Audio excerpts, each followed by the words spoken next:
Conversar com vocês sobre um livro da Bíblia, um livro poético, mas um livro complexo, que tem uma mensagem extremamente oportuna para o meu e para o seu coração.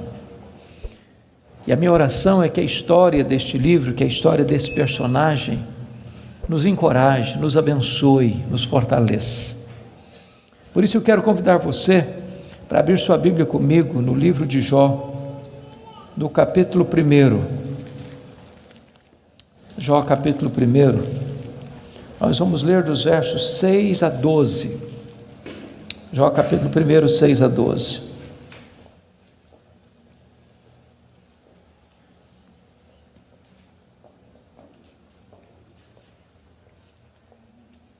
Está escrito: num dia em que os filhos de Deus vieram apresentar-se perante o Senhor, veio também Satanás entre eles.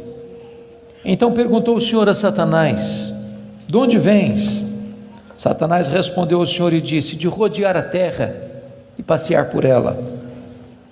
Perguntou ainda o Senhor a Satanás: observaste o meu servo Jó? Porque ninguém é na terra semelhante a ele, um homem íntegro e reto, temente a Deus e que se desvia do mal. Então respondeu Satanás ao Senhor: porventura Jó debalde ou inutilmente teme a Deus? Acaso não cercaste com sebe a ele, a sua casa e a tudo quanto tem? A obra de suas mãos abençoaste, os seus bens se multiplicaram na terra. Estende, porém, a tua mão e toca-lhe em tudo quanto tem, e verás se não blasfema contra ti na tua face. Disse o Senhor a Satanás: eis que tudo quanto ele tem está em teu poder, somente contra ele não estendas a tua mão. E Satanás saiu da presença do Senhor. Agora capítulo 2, versos de 1 a 6. Num dia em que os filhos de Deus vieram apresentar-se perante o Senhor, veio também Satanás entre eles apresentar-se perante o Senhor. Então o Senhor disse a Satanás: de onde vens? Respondeu Satanás ao Senhor e disse: de rodear a terra e passear por ela. Perguntou o Senhor a Satanás: observaste o meu servo Jó? Porque ninguém é na terra semelhante a ele, homem íntegro e reto, temente a Deus e que se desvia do mal. Ele conserva a sua integridade, embora me incitasses contra ele para o consumir sem causa. Então Satanás respondeu ao Senhor: pele por pele, tudo que o homem tem dará pela sua vida. Estende, porém, a tua mão e toca-lhe nos ossos e na carne, e verás se não blasfema contra ti na tua face. Disse o Senhor a Satanás: eis que ele está em teu poder, mas poupa-lhe a vida. Irmãos, esse texto registra este episódio da reunião de Deus com seus filhos, e eu quero crer que aqui são os anjos. Eu quero crer que esta reunião aconteceu nas regiões celestes. E a Bíblia não nos dá muitos detalhes, mas nos informa que Satanás apareceu por lá. E é curioso que quem provoca a conversa é Deus, perguntando para Satanás: de onde vens? Satanás responde: de rodear a terra e passear por ela. Satanás é uma espécie de turista inveterado. Ele está por aí, está de olho, está antenado, está procurando uma brecha, está procurando alguém para devorar. E Deus cutuca de novo perguntando assim: observaste o meu servo Jó? E Deus dá o currículo de Jó. Não tem ninguém na terra semelhante a ele. Em outras palavras, é o homem mais piedoso dessa geração. Homem íntegro. Íntegro é aquilo que você é com a porta do quarto trancada sem ninguém observando. Homem reto. Reto é aquilo que você é em público e todo mundo está vendo. Homem temente a Deus, princípio da sabedoria. Homem que se desvia do mal, deliberadamente santo. Satanás poderia ter respondido assim: bom, esse eu não conheço ainda não, ando meio ocupado, tenho outras prioridades, quem sabe um dia eu dou uma olhada nele. Mas não foi a resposta de Satanás. Satanás respondeu assim: mas também puderas, desse jeito aí qualquer um te adora. Tu tens abençoado a vida deste homem, Tu tens cercado a casa deste homem com uma grande muralha de proteção. Os bens deste homem multiplicam na terra. Tudo que esse cara bota a mão vira dinheiro. Desse jeito aí qualquer um te adora. E Satanás insinua duas coisas aqui. Primeiro, ele insinua que Deus precisa subornar as pessoas com bênçãos para receber delas adoração. Satanás insinua que ninguém adora a Deus por quem Deus é, apenas por aquilo que Deus dá. Satanás insinua que as pessoas só se aproximam de Deus por causa das bênçãos de Deus e não por causa do caráter de Deus. Satanás insinua mais. Ele insinua que Jó não é honesto quando adora a Deus. Ele insinua que Jó descobriu que religião é uma grande sacada, que esse negócio de religião dá lucro, que o vetor que move Jó em direção a Deus é o lucro. Mas se Deus tirar de Jó o que o próprio Deus deu para Jó, esse Jó blasfema, em vez de adorar. A grande pergunta é: o que é que um homem tem? Um homem tem família, um homem tem bens. Satanás diz para Deus: toca no que ele tem, e verás se não blasfema contra ti na tua face. Satanás levanta aqui duas teses. A primeira delas: ninguém ama mais a Deus do que o dinheiro. Segunda tese: ninguém ama mais a Deus do que a família. Sem que Jó soubesse, Deus constitui Jó em seu advogado na terra e coloca nas mãos de Jó a defesa da sua reputação e diz para Satanás: pode tocar no que ele tem, só não podes tocar na sua vida. Em outras palavras, Satanás é um ser limitado e limitado por Deus. Ele só pode ir até onde Deus o permite ir e nem 1 centímetro a mais. Nas palavras de Martinho Lutero, Satanás é um cachorro na coleira de Deus. Ele só pode ir até onde a coleira o permite ir e nem 1 centímetro a mais. O nosso Deus manda no céu, o nosso Deus manda na terra, o nosso Deus manda no inferno. Ele manda nos anjos, ele manda nos homens, ele manda nos demônios.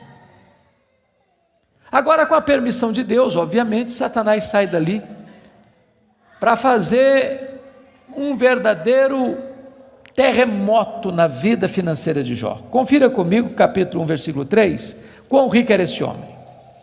Na parte final do verso 3, somos informados de que este homem era o maior de todos os do Oriente. Sabe o que significa isso?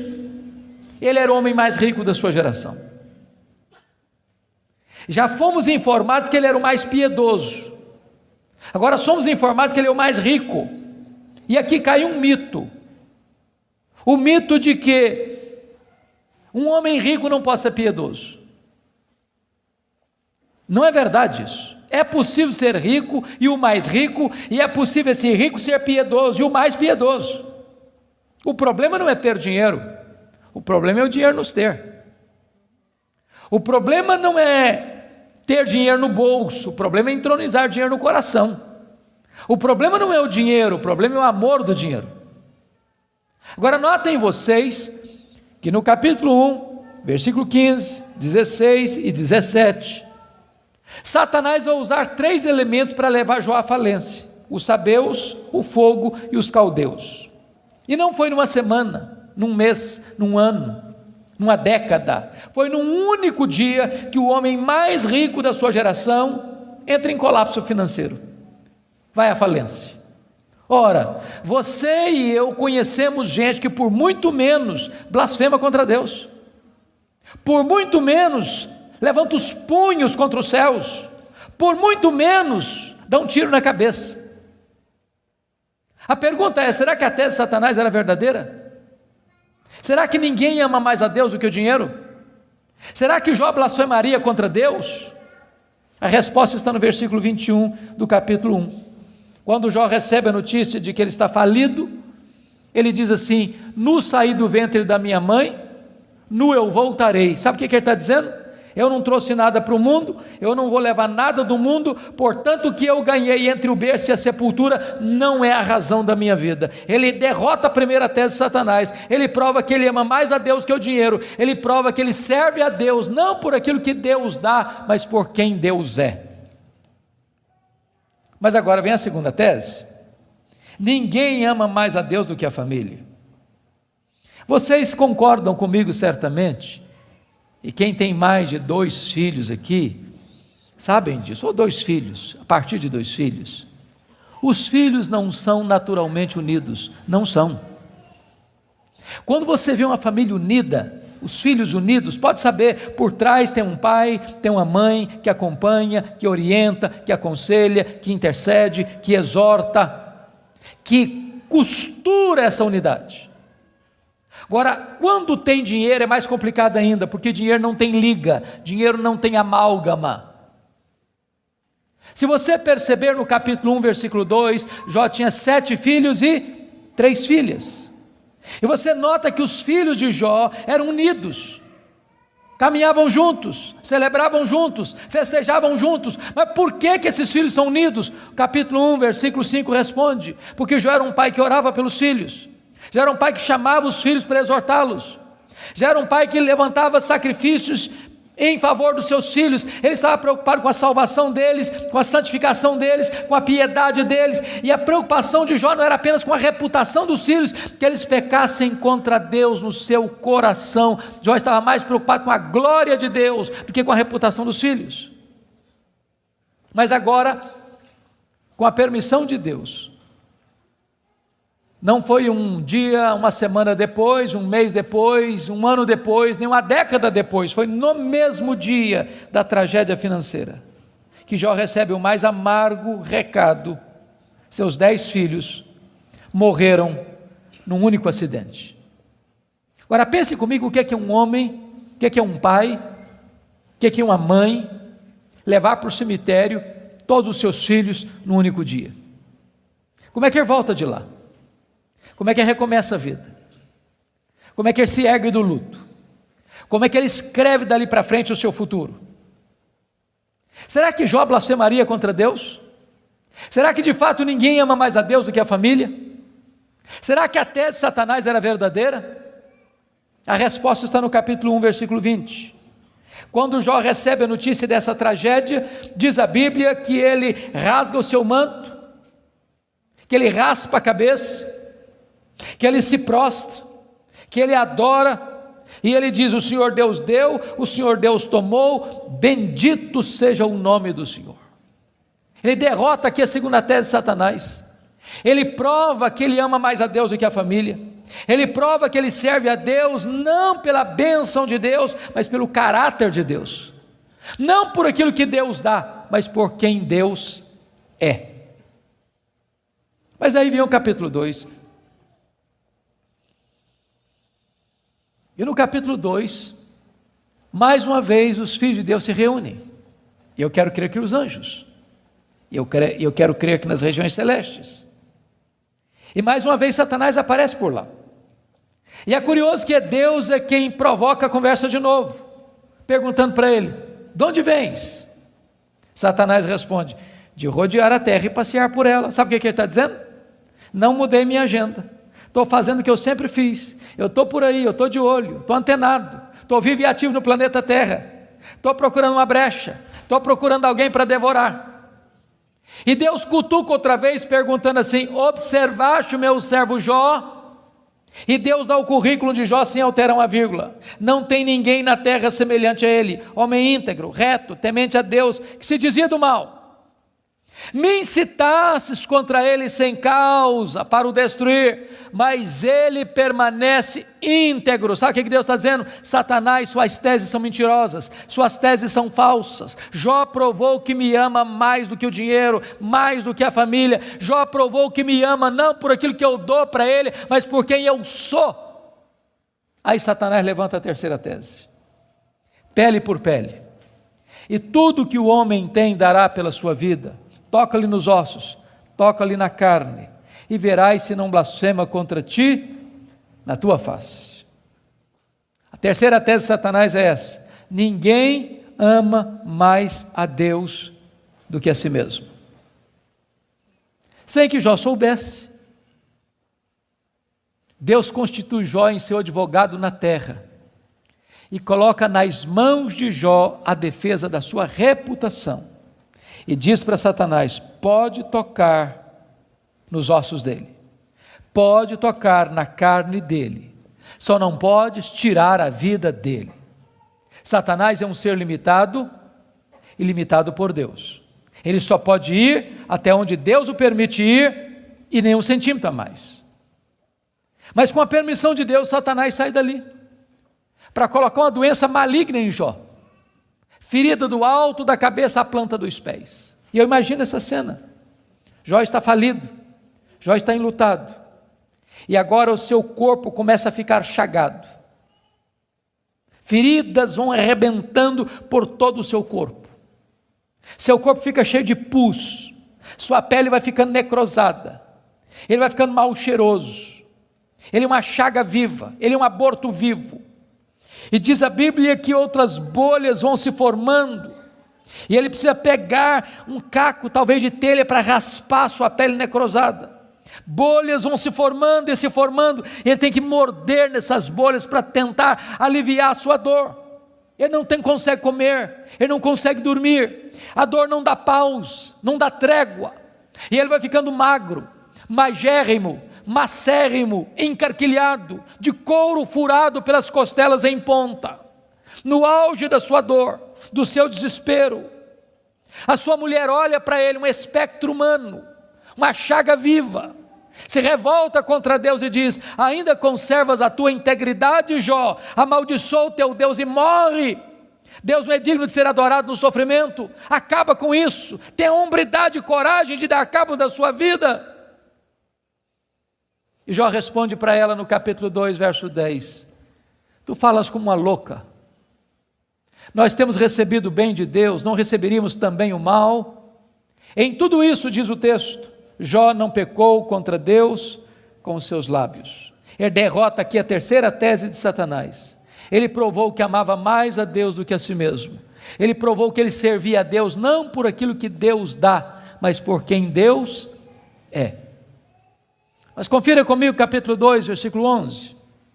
Aí vieram os amigos. Ele faz Bildade e Zofar. Combinaram ir juntamente com doer-se de Jó, para consolá-lo. Diz o verso 12 que eles levantaram de longe os olhos, não reconheceram Jó. Eles ergueram a voz e choraram, cada um rasgou o seu manto, lançou pó sobre a cabeça. Sentaram-se com Jó na terra 7 dias e 7 noites. Nenhum lhe dizia palavra alguma, pois viam que a dor de Jó era muito grande. E eu quero fazer uma pergunta para você. Esses homens eram amigos de Jó? Esses homens eram amigos de Jó? É claro que eram. É claro que eram. Qual foi o problema desses homens? O problema desses homens é que num dado momento eles começaram, entre aspas, a fazer teologia. Eles começaram a lucubrar. Eles começaram a desenvolver uma espécie de lógica simples. E a lógica deles era essa: toda causa tem um efeito e todo efeito tem uma causa. Eles pensaram, para Jó estar sofrendo, ele deve ter feito coisa errada.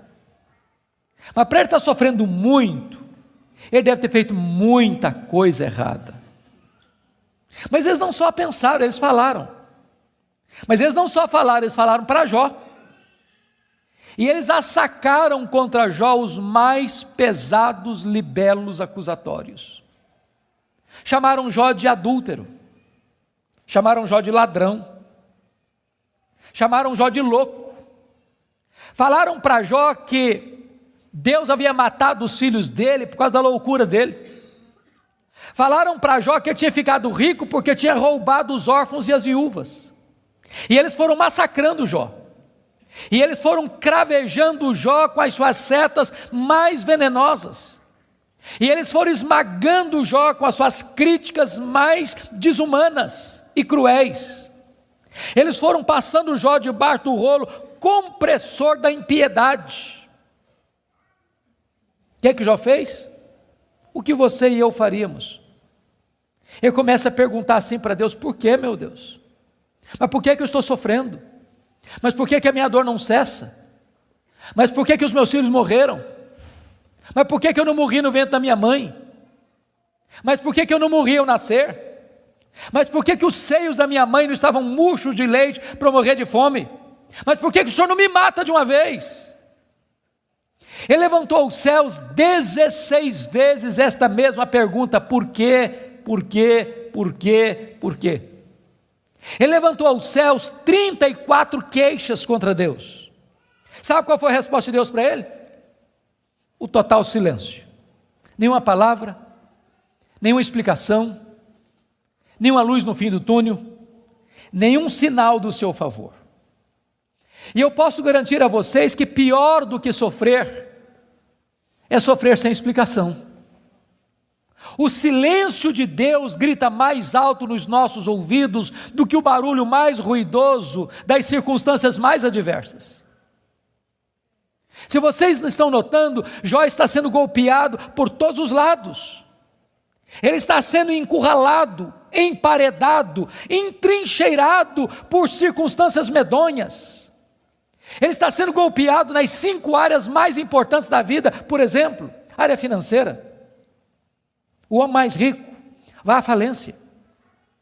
Segundo, a saúde. Um homem saudável vira uma chaga aberta. Terceiro, o casamento. Na hora que esse cara mais precisava do apoio da mulher dele, ela disse assim para ele: morre, homem, mas morre logo. Chega, para com isso, morre. Quarta área, os filhos. Irmãos, não é natural pai enterrar filhos. Não é natural. Não é natural. Um dia um médico que acabara de sepultar o seu filho caçula, disse para mim com lágrimas nos olhos: pastor, eu não aceito isso, o meu filho ter furado a fila. Isso não é natural. Quinta área que Jó está sendo golpeado: as amizades. Aqueles que vieram para serem consoladores e aplicarem um azeite terapêutico do refrigério, aplicam-lhe o vinagre das críticas mais amargas.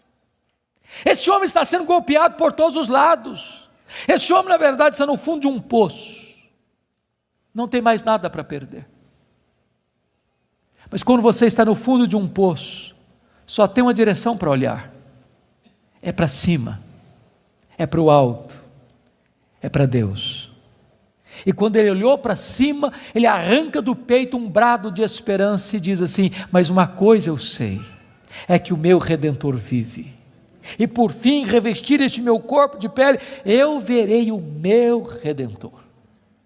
Quando ele dá esse brado de esperança, daqui a pouco Deus rompe o silêncio, e Deus começa a falar com ele.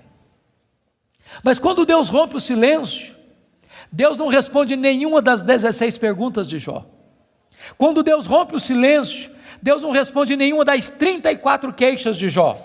Quando Deus rompe o silêncio, Deus faz 70 perguntas para Jó. Todas perguntas retóricas, todas perguntas que não têm uma resposta. Deus pergunta para Jó assim: ô Jó, onde você estava quando eu lançava os fundamentos da terra?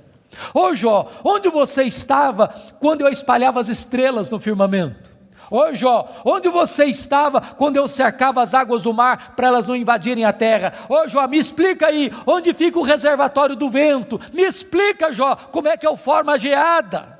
E Deus foi abrindo as comportas dos céus e despejando em catadupas, torrentes caudalosas do seu conhecimento, da sua majestade, da sua soberania sobre Jó. E Jó, ao ser esmagado por esta gloriosa revelação de Deus, ele foi se encolhendo, ele foi se encolhendo, ele foi se encolhendo, ele foi se encolhendo. para descobrir as 5 verdades mais sublimes da sua vida, que mudaram a sua história. Verdades essas que, espero em Deus, impactem nesta noite o seu e o meu coração. Que verdades são essas? Vá comigo, por favor, para o capítulo 42 deste mesmo livro.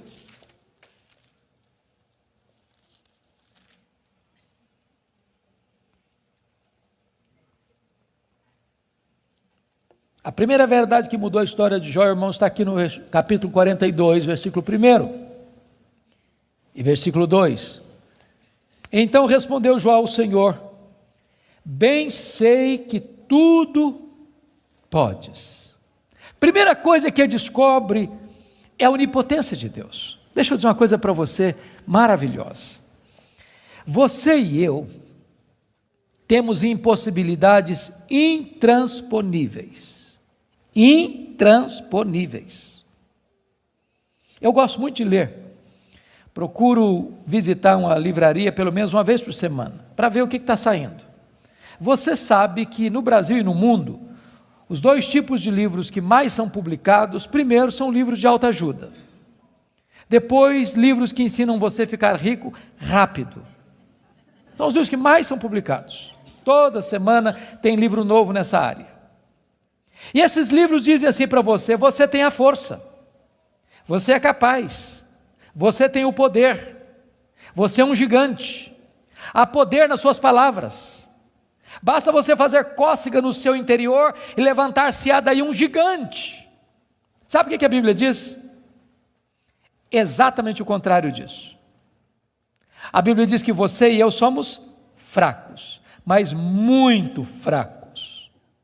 Por exemplo, nós temos fraquezas físicas. Ô, gente, gostando ou não, querendo ou não, o tempo vai esculpindo algumas rugas no nosso rosto, indisfarçáveis. De vez em quando um cosmético ajuda. Daqui a pouco uma cirurgia plástica dá uma boa melhorada. Mas chega uma hora que nem Pitangui e a sua equipe dão mais jeito.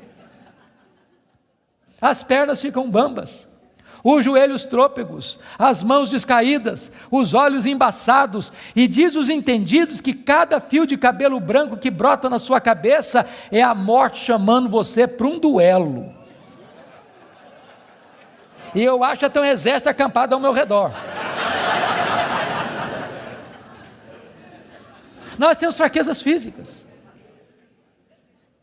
Nós temos fraquezas emocionais, irmãos. Quantas vezes você e eu, nas noites mais tenebrosas da nossa alma, já gememos, já choramos, desesperados, dizendo: meu Deus, eu não aguento mais, eu não aguento mais. Temos fraquezas emocionais. Nós temos fraquezas morais. Quantas vezes você já orou a Deus com sinceridade de coração, dizendo: Deus, eu não quero mais cometer esse erro, Deus, eu não quero mais transgredir e cair nesse mesmo pecado, Deus, eu não quero mais reincidir nesse erro, e daqui a pouco você se flagra cometendo o mesmo erro, o mesmo pecado. Não é porque faltou para você sinceridade, não, faltou para você poder. Temos fraquezas morais. Nós temos fraquezas espirituais. Nós somos um ser ambíguo, nós somos um ser contraditório, nós somos um ser paradoxal. Há uma esquizofrenia enfiada dentro de nós. O bem que nós queremos fazer, nós não o fazemos. O mal que não queremos, esse praticamos. Somos fracos. Mas é tão bom você saber que o seu Deus tudo pode.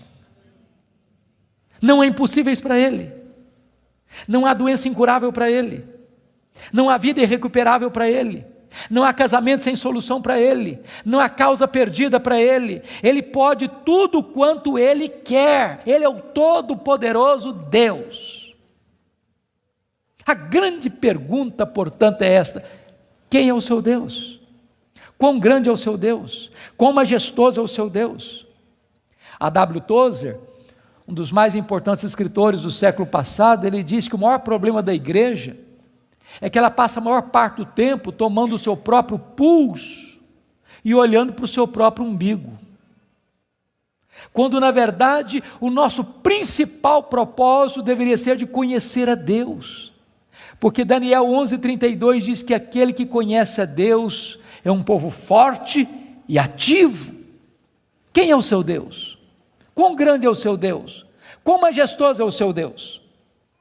Quando o profeta Isaías estava escrevendo o seu livro, e agora nós sabemos no capítulo 40, ele diz que o meu Deus, diz Isaías, é aquele que mede as águas na concha da sua mão. Pense comigo no Pacífico, no Atlântico, no Índico, no Mediterrâneo, nos rios, nos mares. Deus mede as águas na concha da sua mão. Vá ao Atlântico, tente esvaziá-lo com um baldinho, veja quanto tempo você vai levar.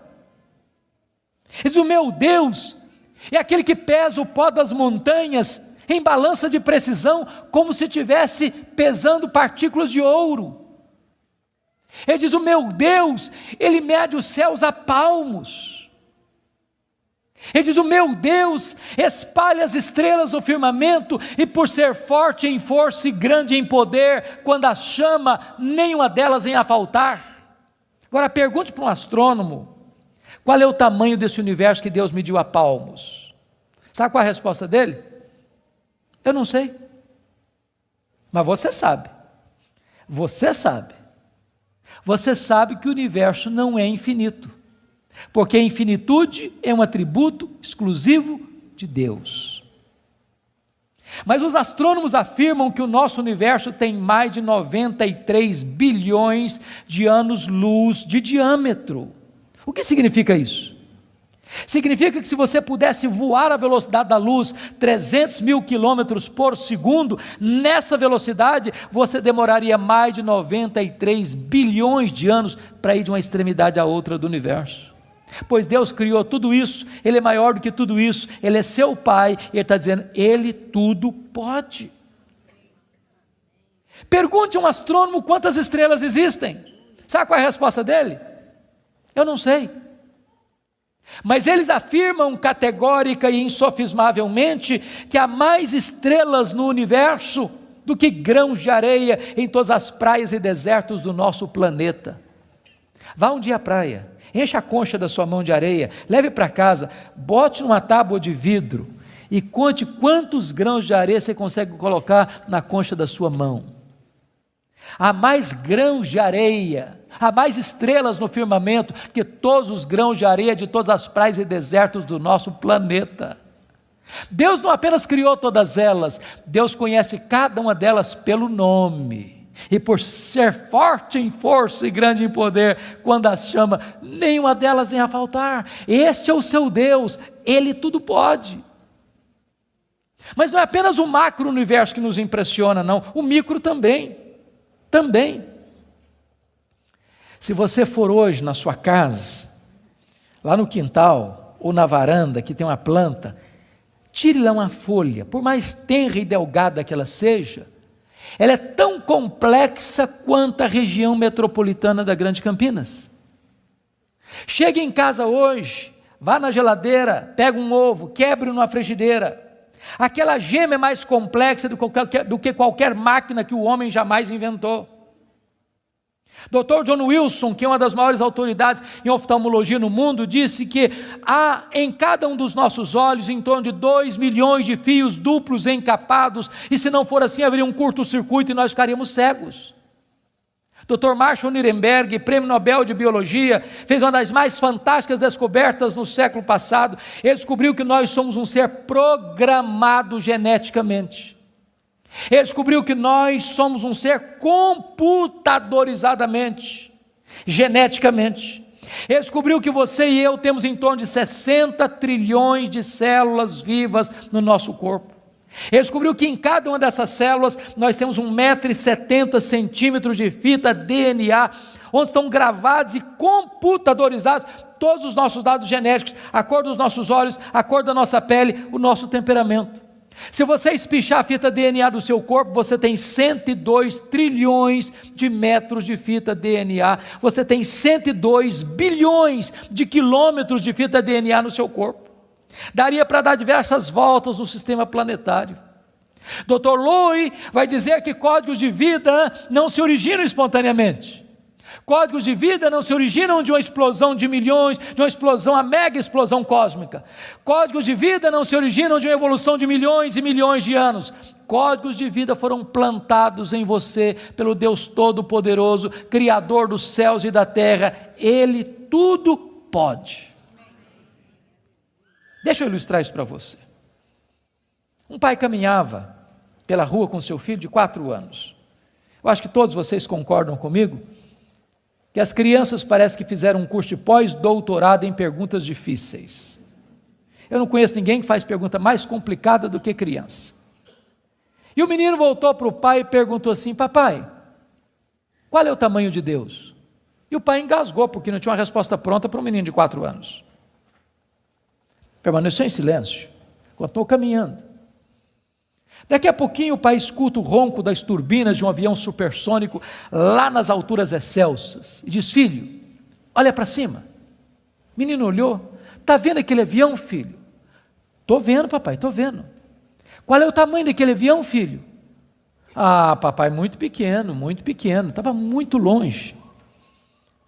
O pai pegou o menino pelo braço, levou no aeroporto. Lá tinha um jumbão de mais de 400 passageiros estacionado.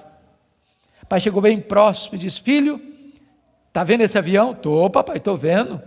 Qual é o tamanho desse avião, meu filho? Ih, papai, mas grande, muito grande. O pai disse: filho, Deus é do mesmo jeito. Quando você está longe de Deus, meu filho, Deus parece pequeno para você. Aí seus problemas ficam enormes. Mas quando você está perto de Deus, meu filho, Deus é grande para você. Aí os seus problemas ficam pequenos. Agora eu sei que tudo podes. A segunda verdade que mudou a vida de Jó está aí no versículo 2. E nenhum dos teus planos pode ser frustrado. Irmãos, não tem acaso, não tem sorte, não tem azar, não tem determinismo, não tem feitiço, não tem desse negócio de olho gordo. Você não precisa ter medo de sexta-feira 13. Você sabe que a mão de Deus dirige o seu destino. Nem um fio de cabelo da sua cabeça pode ser tocado sem que Deus saiba, sem que Deus permita, sem que Deus tenha um propósito. Quando você entende que Deus governa o universo, que Deus governa até uma folha que cai no outono, que nenhum pássaro, nenhum pardal pode cair ao chão sem que Deus saiba e permita, você vai entender que você não é uma lasca de lenha jogada no mar da vida, empurrado de um lado para o outro ao sabor das circunstâncias. A sua vida está nas mãos daquele que está assentado na sala de comando do universo. Ele está no controle. Não há acaso, não há azar, ele dirige o seu destino. Você pode dizer como Paulo: sabemos que todas as coisas cooperam para o bem daqueles que amam a Deus, daqueles que são chamados segundo o seu propósito. A terceira verdade que mudou a vida de Jó está aí no versículo 3, confira comigo. Ele diz assim: na verdade eu falei do que eu não entendia, coisas maravilhosas demais para mim. Ele reconhece a limitação do seu conhecimento. Mas para você entender isso aqui, eu lhe daria um conselho, se é que posso. Tira um sábado, tira um feriado, dá uma lida em Jó numa sentada só. Você vai descobrir coisa maravilhosa. Você vai descobrir que Jó, ao longo do livro, fez 3 coisas. Ele perguntou, ele se queixou e ele se defendeu. 3 coisas que ele fez. E você sabe disso, quando a gente está machucado, quando a gente está ferido, quando a gente está se sentindo injustiçado, sabe o que a gente faz? A gente fala, se defende, e às vezes quando a gente está sofrido demais, machucado demais, doído demais, a gente fala muita coisa sem entender. Quando Deus despeja a glória dele em cima de Jó, Jó bota a mão na boca e diz: meu Deus, quanta coisa que eu falei sem entender. Sabe o que eu aprendo com isso? Quando você encontrar alguém que parece sabichão demais, que sabe demais, que fica arrotando em cima de você conhecimento demais, você está perto de uma pessoa que sabe quase nada. Que quem sabe, sabe que não sabe. Quanto mais você sabe que você não sabe, porque o que você não sabe é muito mais do que o que você sabe. Portanto, quem sabe, não estufa o peito, não fica empavonado. Não dá para ficar na presença do Todo-Poderoso Deus com soberba, com altivez, com arrogância. Jó começa a entender que Deus é Deus e Ele é homem. A quarta verdade que mudou a vida de Jó está no versículo 5, confira comigo. Ele reconhece o seu limitado conhecimento de Deus e diz assim: eu te conheci só de ouvir, mas agora os meus olhos te veem. Eu não sei se vocês entram em crise com esse versículo, eu entro. Sabe por que eu entro em crise com esse versículo? Porque eu não consigo conciliar 42:5 com 1:8. Lá no capítulo 1, versículo 8, Deus disse acerca dele: não tem ninguém na terra parecido com ele. Homem íntegro, reto, temente a Deus, que se desvia do mal. Aqui não é bajulação de um amigo rasgador de seda. Quem está falando isso acerca de Jó é Deus. É Deus quem está dizendo que esse cara é o homem mais piedoso da sua geração. E Deus não tem uma opinião a nosso respeito, Deus tem um diagnóstico. Agora, como é que esse homem que Deus diz que é o cara mais piedoso da sua geração, vem me fazer uma confissão dessa? Ah, Deus, eu te conheci só de ouvir, mas agora os meus olhos te veem. Parece contraditório. Mas para explicar isso, deixe-me fazer uma outra pergunta. Você conhece a Deus? Você conhece a Deus? Quanto você conhece? Quanto? Quanto você conhece a Deus? Deixa eu ilustrar. Havia um cidadão que nunca tinha visto o mar. Um dia ele fez uma viagem para o litoral e quando ele viu o mar, ele exclamou de toda a sua alma: agora eu conheço o mar. Aproxima-se dele um marujo, com a pele tostada de sol e sal, por viver nas procelas do mar, e disse assim: eu também conheço o mar. Qual a diferença entre eles? Você conhece a Deus? Quanto você conhece a Deus? Por exemplo, João 17,3 diz assim: e a vida eterna é esta, conhecer a Deus e a Jesus Cristo a quem enviaste. Sabe o que é a essência da vida eterna? É conhecer a Deus. Sabe o que você vai fazer no céu depois que você tiver 1000 anos lá na glória? Você vai estar conhecendo a Deus. Sabe o que você vai estar fazendo no céu depois que você tiver 1 milhão de anos lá na glória? Você vai estar conhecendo a Deus. Sabe o que você vai estar fazendo no céu depois que você tiver 1 bilhão de anos lá na glória? Você vai estar conhecendo a Deus. Nem toda eternidade será suficiente para você esgotar o conhecimento de Deus, porque Deus é inesgotável em seu ser. Às vezes a gente pensa que o céu vai ser monótono. Há poucos dias um adolescente se aproximou de mim e disse assim: pastor, eu não quero ir para o céu não. Eu falei: você está ficando maluca, menina? Não quero ir não. Eu falei: mas então me explica esse negócio aí, ué. Ela me diz: ah, pastor, a ideia de céu que eu tenho é que eu vou estar sentado numa nuvem branca, com a harpa na mão, cantando. Ah, não aguento essa vida inteira não. Ah, não, eu quero coisa diferente para a minha vida. Deixa eu dizer para você, o céu é dinâmico. Nós vamos conhecer a Deus, nós vamos amar a Deus, nós vamos fruir a Deus, nós vamos glorificar a Deus. E se você não gosta de trabalhar, você está encrencado, porque nós vamos servir a Deus. Agora pense comigo nessa tese. Parece-me que foi Albert Einstein quem disse isso. Neste corpo nosso que fica cansado, velho, enrugado e caquético, a gente faz coisas tão lindas. E dizer que nós não usamos nem 10% do nosso potencial. Agora pense comigo um corpo 100% turbinado pela glória de Deus, imortal, incorruptível, poderoso, glorioso, espiritual, celestial, semelhante ao corpo da glória do Senhor Jesus. O que não vão poder fazer? Já pensou nisso? Por exemplo, quando Jesus ressuscitou com o corpo de glória, ele entrava numa casa com a porta fechada sem precisar abrir a porta. Quando Jesus ressuscitou com o seu corpo de glória, ele saía de Jerusalém, aparecia lá na Galileia, mais de 100 quilômetros, sem precisar percorrer o trecho. Quando Jesus ressuscitou com o corpo de glória, ele foi assunto aos céus, levado entre nuvens. Eu pergunto para você agora, com que velocidade Jesus voltou para o céu? Velocidade da luz? 300 mil quilômetros por segundo. Porque se Jesus voltou na velocidade da luz, 300 mil quilômetros por segundo, depois de 2.000 anos, ele está logo ali na esquina ainda. Eu pergunto para você, com que velocidade um anjo vem do céu à terra? Com que velocidade? A Bíblia diz que lá no Getsêmani, Jesus disse para Pedro assim, bota essa espada na bainha aí, se eu precisasse de ajuda, eu rogaria ao Pai, ele me mandaria mais de 12 legiões de anjos. Quantos são 12 legiões de anjos? 72 mil anjos. Com que velocidade eles viriam? No estalar de dedos. O que significa isso? Significa que os anjos não estão sujeitos às mesmas leis que nos governam, de tempo, de espaço, de tamanho. A Bíblia diz que nós vamos ser como os anjos, não no sentido de que não teremos um corpo, mas vamos viver na mesma dimensão. Nós vamos habitar e reinar com Cristo nos novos céus e na nova terra.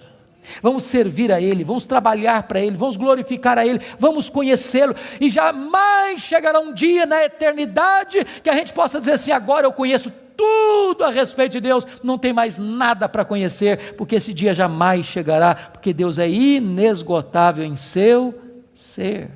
Agora eu entendo Jó, sabe o que o Jó está dizendo? Deus, eu só estou arranhando a superfície, só arranhando a superfície, tem mais, tem muito mais, tem infinitamente mais. Agora eu entendo o profeta, conheçamos e prossigamos em conhecer o Senhor.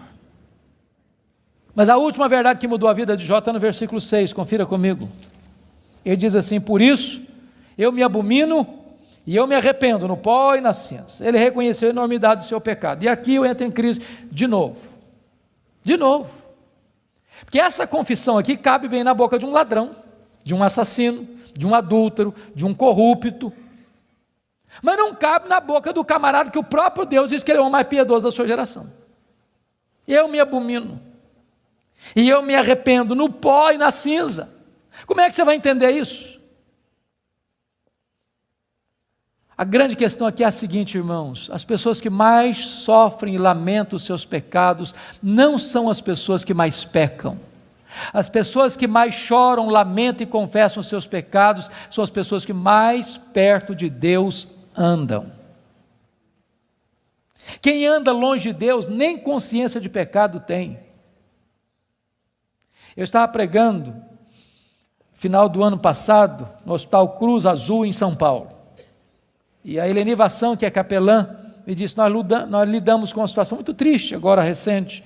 Eu perguntei, o que foi, Eleni? O que aconteceu?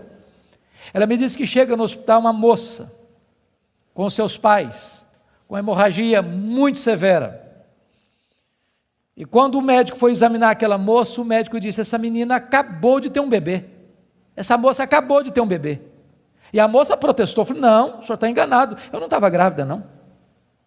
Os pais disseram, não, essa moça não estava grávida. E o médico radicalizou, pois essa moça acabou de ter um bebê. E a família inteira negou. E o médico radicalizou de novo, tragam-me o bebê, senão eu denuncio o fato à polícia. Daqui meia hora, chegou um bebê, morto, numa caixa de isopor. E Helene disse, pastor, nenhum sintoma de culpa, nem nos pais, nem na moça, nenhum sofrimento. Nenhum sofrimento.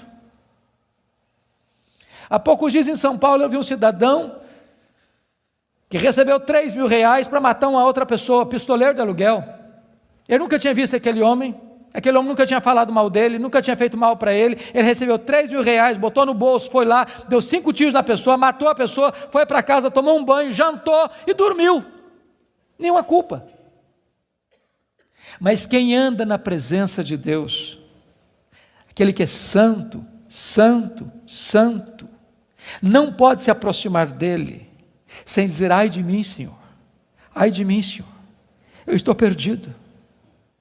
Não pode se aproximar dele sem dizer: Senhor, eu me abomino no pó e na cinza, eu me arrependo, porque na presença desse Deus até os serafins cobrem o rosto. Então preste bem atenção nisso. Se você encontrar um crente que toda hora que ele falar com você, ele é o herói, ele tem uma história para contar, onde ele está na frente, onde ele sabe mais, onde ele é mais piedoso, onde ele sempre está contando os seus feitos, os seus prodígios, e enaltecendo a si mesmo, e batendo palmas para si mesmo, pode ter certeza, você está perto de alguém que está longe de Deus. Porque é impossível estar na presença de Deus, sem dizer: ai de mim, Senhor, ai de mim, Senhor, ai de mim, Senhor. Agora eu não sei se você já parou para perguntar por que Deus restaurou a sorte de Jó, versículo 10, quando ele orava para os seus amigos. Já perguntou isso? Por que Deus restaurou a sorte dele quando ele orava pelos seus amigos? Deixa eu fazer uma perguntinha para você. Alguém já falou mal de você alguma vez? Ou você é um cara tão espiritual que nunca ninguém falou mal de você?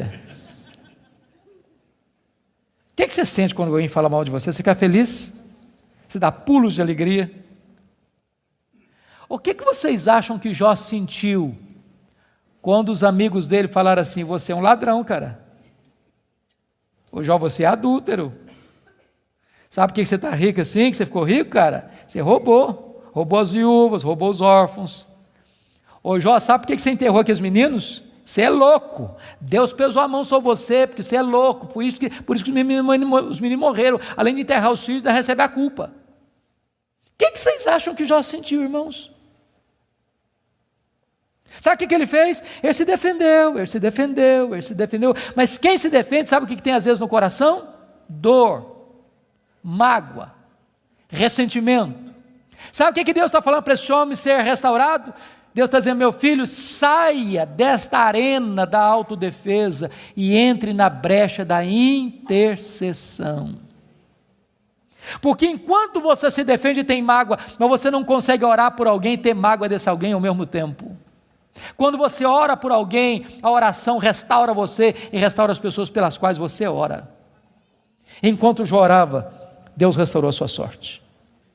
Satanás tentou destruir as 5 áreas da vida de Jó, pois essas mesmas 5 áreas Deus restaurou uma a uma. Primeira área que Deus restaurou, confira comigo, versículo 16, foi a saúde dele. Ele passou a ter mais 140 anos. Viu os filhos dos filhos até a 3ª e 4ª geração. Eu acho que não ficou nem cicatriz, nem sequela. Eu quero dizer para você que Deus está aqui nesta noite, Ele é o mesmo Deus, e Ele pode curar. Ele é o Deus que cura. A segunda área que Deus restaurou, amados irmãos, foi a área financeira. Confira o versículo 12. E é curioso que se você compara 1,3 com 42,12, ele recebeu tudo em dobro. Se já era o mais rico antes, agora ele é duplamente o mais rico. Eu quero dizer para você que Deus está aqui, Ele é o Deus da restituição. A terceira área que Deus restaurou foram os amigos. Confira comigo o versículo 8. E eu acho isso magnífico. Sabe por quê? Porque aqueles homens que cravejaram Jó com as suas críticas, Deus diz para eles assim: pois é, vocês lembram aquele cara que vocês criticaram? Vocês vão ter que ir nele. Vocês vão ter que ir lá nele, para ele orar por vocês. Vocês lembram? Vocês falaram dele? Pois é, aquele cara é mais justo que vocês. Sabe o que Deus está fazendo aqui? Honrando Jó. Honrando Jó. Eu vou dizer uma frase aqui hoje, se vocês guardarem essa frase, eu me dou por satisfeito essa noite. É muito simples, mas é a síntese do que eu estou falando. Cuida da tua piedade, e Deus cuidará da tua reputação. Você não tem que se defender, você tem que orar, porque quando você ora, Deus defende você. Quando você leva Deus a sério, as pessoas que criticaram você vão ter que voltar a você e mudar de opinião a seu respeito. Deus restaurou Jó, Deus restaurou os amigos de Jó. A quarta área que Deus restaurou foi o casamento. Agora pense só um pouquinho comigo, só um pouquinho. Quando Jó estava numa magrela, A mulher dele disse assim: morre, homem, morre logo, cara, morre. Agora o Jó está curado, cheio da grana, no topo da pirâmide. Se fosse hoje, o que vocês acham que Jó faria?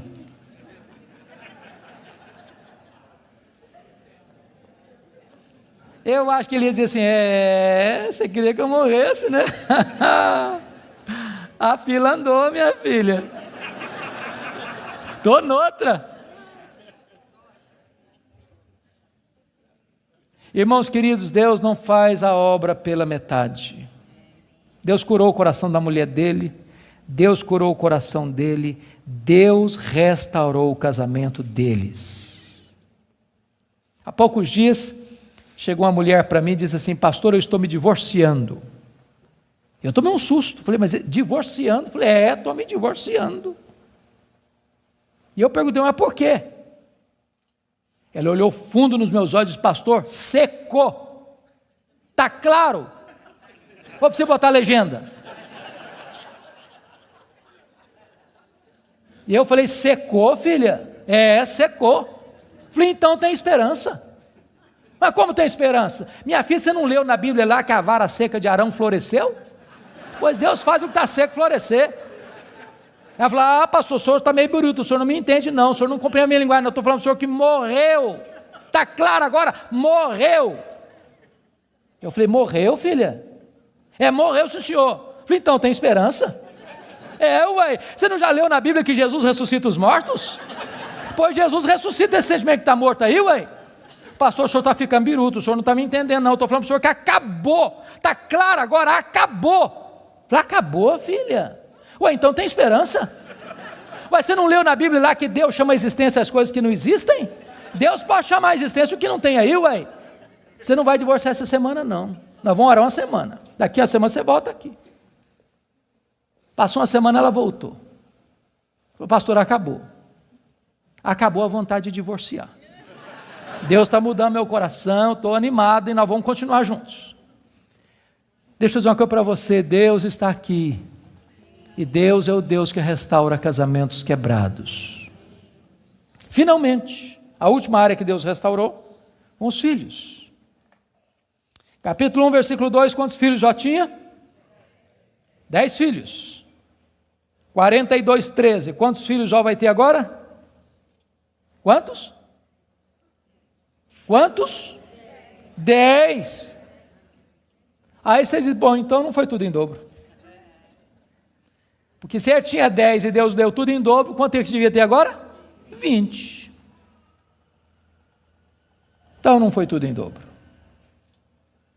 Como é que a gente entende isso? Deixa eu dizer uma coisa para você, querido. Quando uma ovelha morre, você perde uma ovelha. Mas quando um filho morre, você não perde um filho. Como aquele pai que voltava do cemitério, e o amigo disse: meus sentimentos, eu soube que o senhor perdeu o seu filho. Eu disse: não, eu não perdi meu filho. Você perde alguém quando você não sabe onde ele está. Eu sei onde está meu filho, eu sei com quem está meu filho está no céu, meu filho está com Jesus, eu não perdi o meu filho. Jó agora tem 10 filhos na terra, Jó agora tem 10 filhos no céu. Deus restaurou completamente.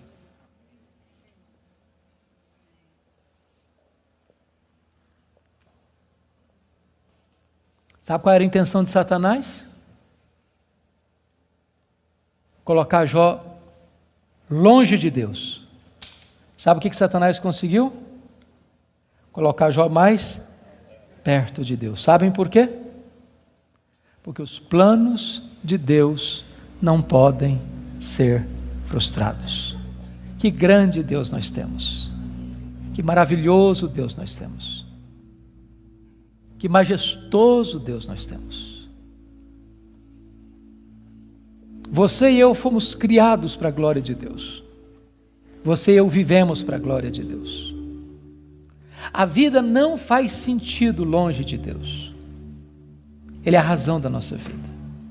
Ele é o nosso Criador, Ele é o nosso provedor, Ele é o nosso sustentador, Ele é o nosso consolador, Ele é o nosso restaurador, Ele é o nosso redentor, Ele é a nossa herança, Ele é a nossa paz, Ele é a nossa justiça, Ele é a nossa alegria, Ele é o nosso tesouro, Ele é tudo para nós. A vida sem Ele não tem graça, não tem sentido. Você tem um vazio dentro de você com o formato de Deus, e só Deus pode preencher esse vazio. Adore este Deus, curve-se diante dEle, renda-se a Ele.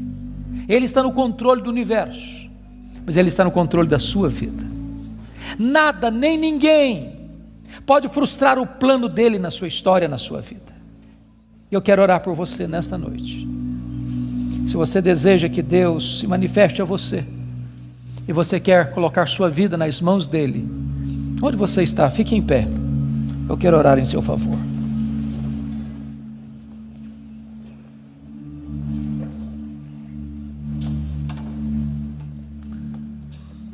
Ó Deus, nós te adoramos nesta noite, porque só Tu és Deus, o Todo-Poderoso Deus, o Deus que não é forjado por mãos humanas, o Deus que não foi criado pela imaginação dos homens, o Deus que é, o Deus eterno, o Deus criador, sustentador da vida, o Deus da nossa salvação.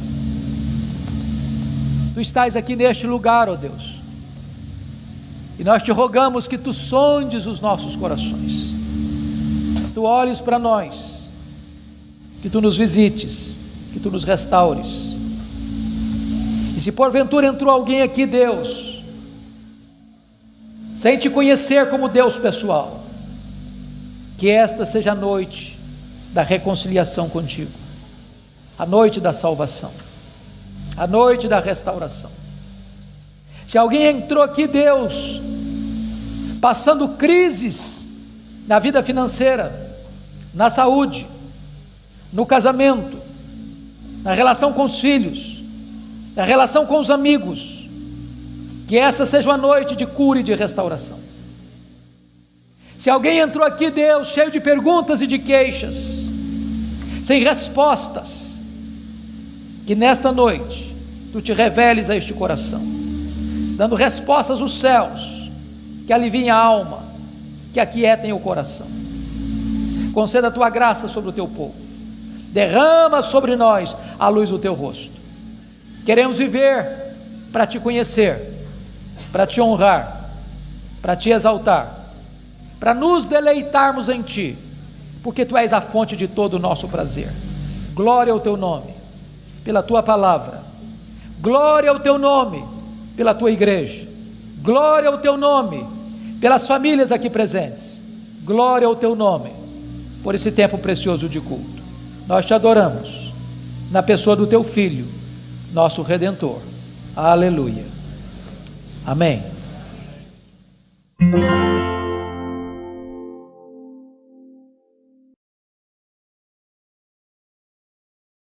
Sabe qual foi a resposta de Deus para ele?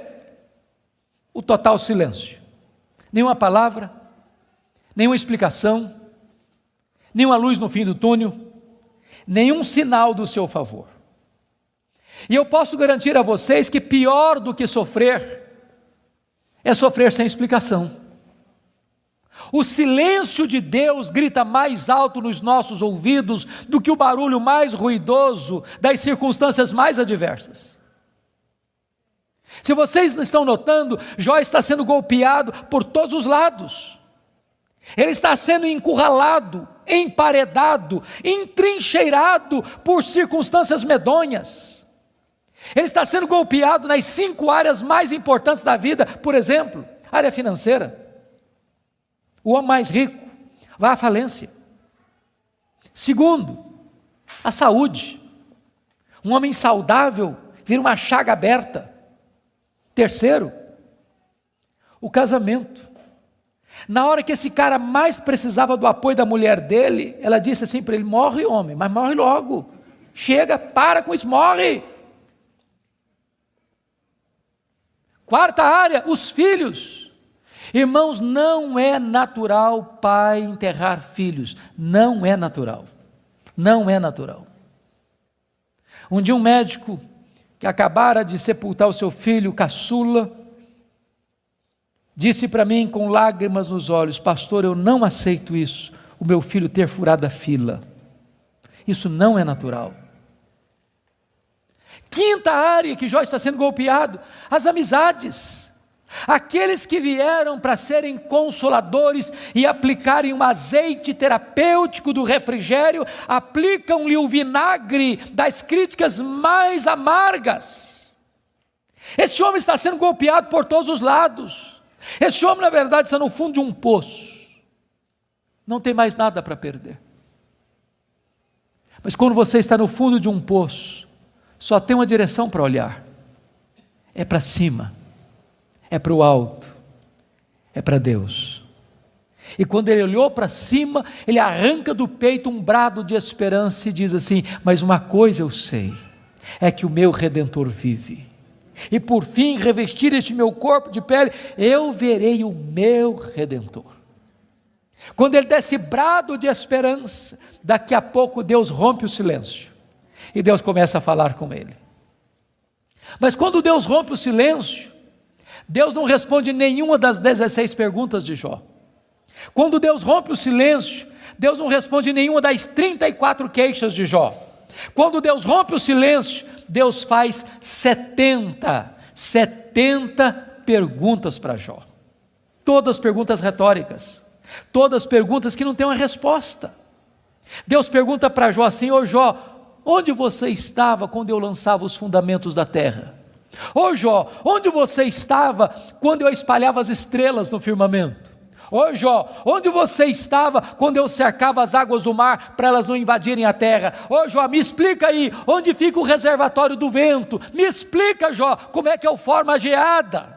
E Deus foi abrindo as comportas dos céus e despejando em catadupas, torrentes caudalosas do seu conhecimento, da sua majestade, da sua soberania sobre Jó. E Jó, ao ser esmagado por esta gloriosa revelação de Deus, ele foi se encolhendo, ele foi se encolhendo, ele foi se encolhendo, ele foi se encolhendo, para descobrir as 5 verdades mais sublimes da sua vida, que mudaram a sua história.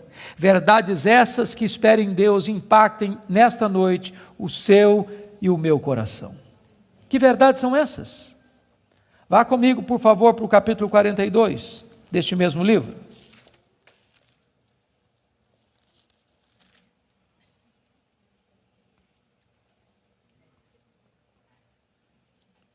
A primeira verdade que mudou a história de Jó, irmãos, está aqui no capítulo 42, versículo 1 e versículo 2. Então respondeu Jó ao Senhor: bem sei que tudo podes. Primeira coisa que ele descobre é a onipotência de Deus. Deixa eu dizer uma coisa para você maravilhosa. Você e eu temos impossibilidades intransponíveis. Intransponíveis. Eu gosto muito de ler. Procuro visitar uma livraria pelo menos uma vez por semana, para ver o que está saindo. Você sabe que no Brasil e no mundo, os 2 tipos de livros que mais são publicados, primeiro são livros de autoajuda. Depois, livros que ensinam você a ficar rico rápido. São os livros que mais são publicados. Toda semana tem livro novo nessa área. E esses livros dizem assim para você: você tem a força, você é capaz, você tem o poder, você é um gigante, há poder nas suas palavras, basta você fazer cócega no seu interior e levantar-se-á daí um gigante. Sabe o que a Bíblia diz? Exatamente o contrário disso. A Bíblia diz que você e eu somos fracos, mas muito fracos.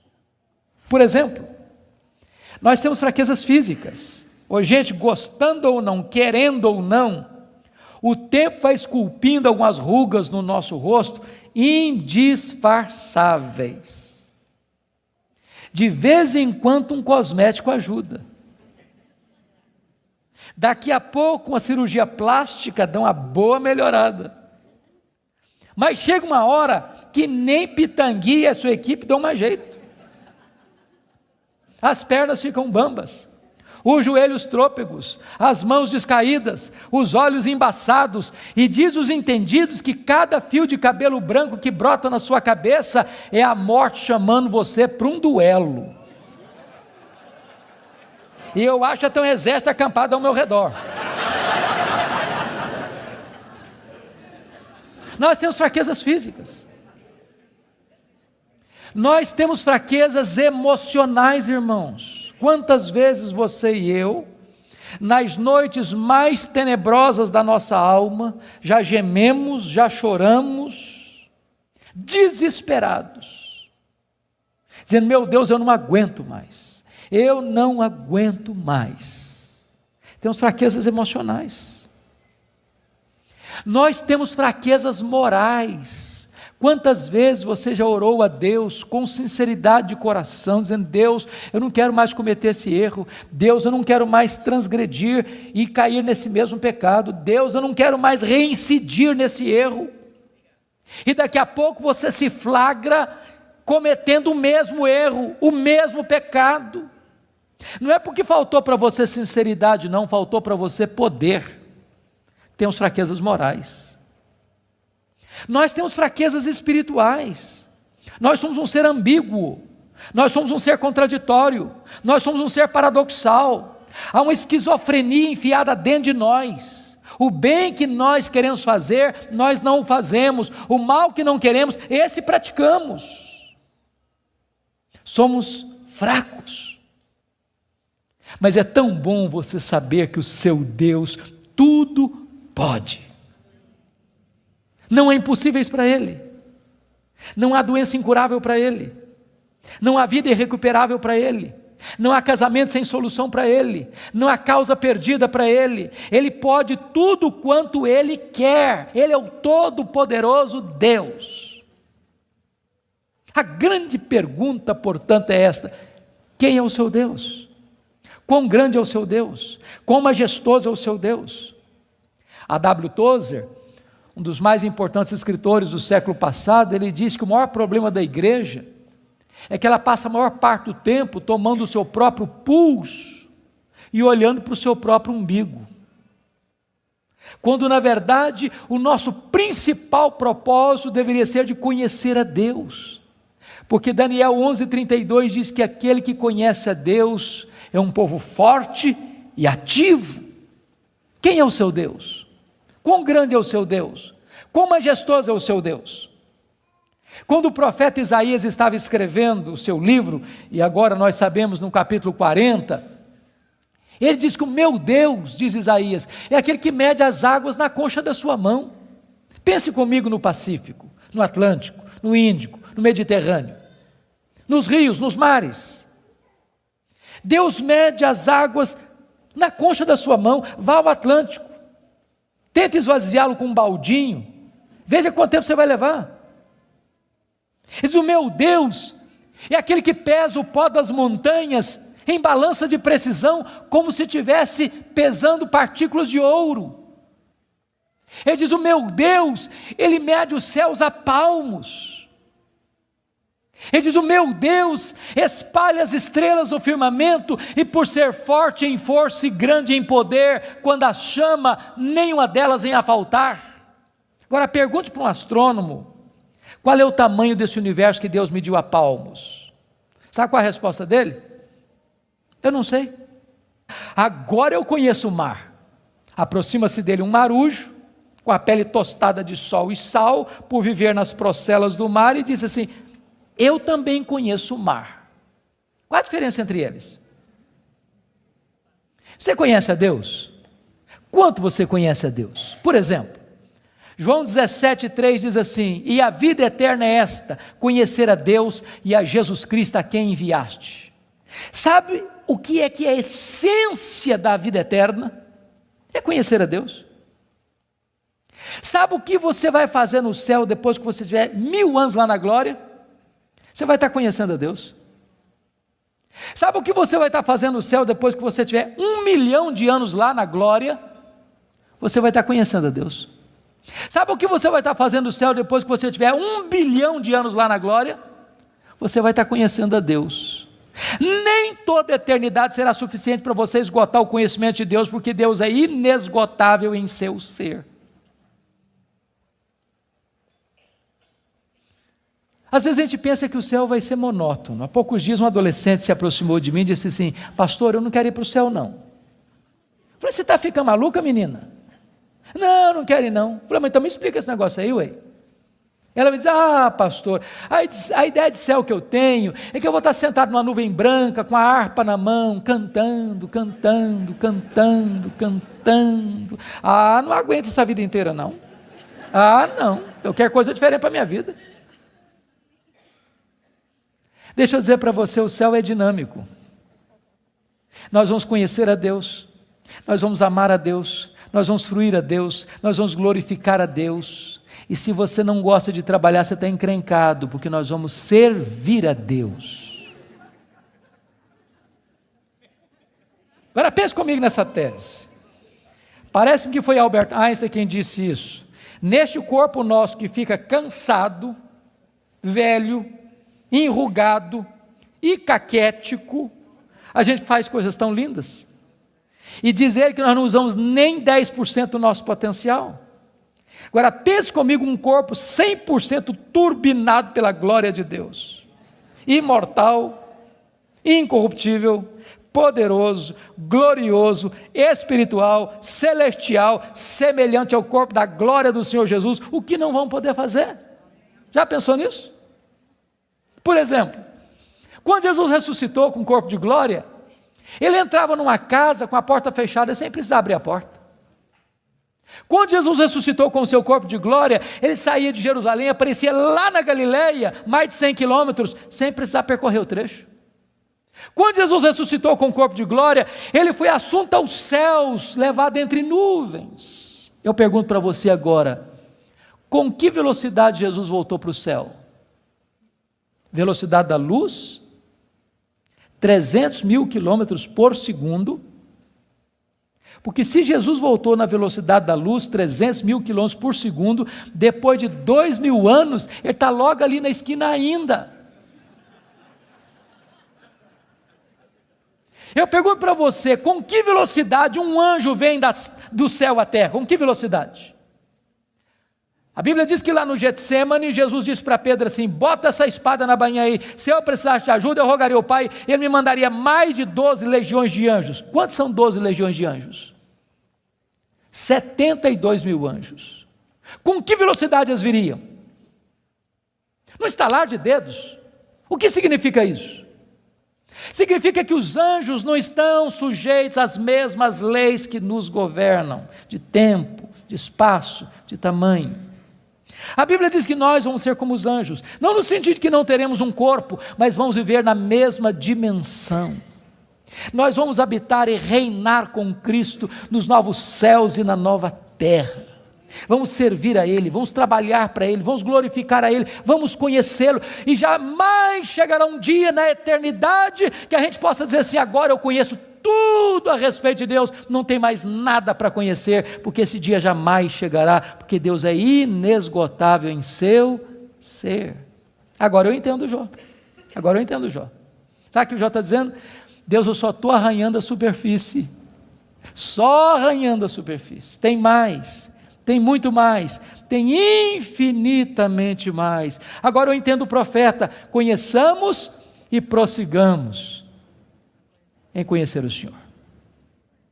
Mas a última verdade que mudou a vida de Jó está no versículo 6, confira comigo. Ele diz assim: por isso eu me abomino e eu me arrependo no pó e na cinza. Ele reconheceu a enormidade do seu pecado. E aqui eu entro em crise de novo. Porque essa confissão aqui cabe bem na boca de um ladrão, de um assassino, de um adúltero, de um corrupto. Mas não cabe na boca do camarada que o próprio Deus diz que ele é o mais piedoso da sua geração. Eu me abomino, e eu me arrependo no pó e na cinza. Como é que você vai entender isso? A grande questão aqui é a seguinte, irmãos: as pessoas que mais sofrem e lamentam os seus pecados não são as pessoas que mais pecam. As pessoas que mais choram, lamentam e confessam os seus pecados são as pessoas que mais perto de Deus andam, Quem anda longe de Deus, nem consciência de pecado tem. Eu estava pregando, final do ano passado, no Hospital Cruz Azul, em São Paulo. E a Eleni Vassão, que é capelã, me disse, nós lidamos com uma situação muito triste, agora recente. Eu perguntei, o que foi, Eleni? O que aconteceu?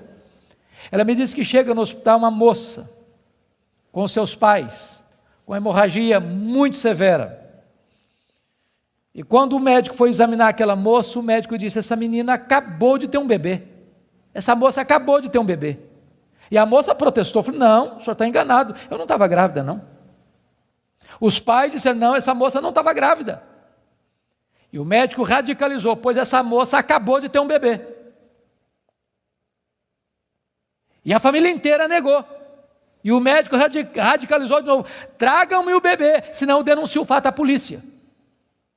Daqui meia hora, chegou um bebê, morto, numa caixa de isopor. Helene disse, pastor, nenhum sintoma de culpa, nem nos pais, nem na moça, nenhum sofrimento. Nenhum sofrimento. Há poucos dias em São Paulo eu vi um cidadão que recebeu R$3.000 para matar uma outra pessoa, pistoleiro de aluguel. Eu nunca tinha visto aquele homem nunca tinha falado mal dele, nunca tinha feito mal para ele recebeu R$3.000, botou no bolso, foi lá, deu 5 tiros na pessoa, matou a pessoa, foi para casa, tomou um banho, jantou e dormiu. Nenhuma culpa.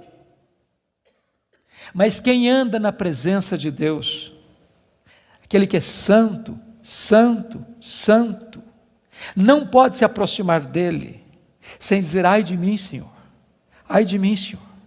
eu estou perdido.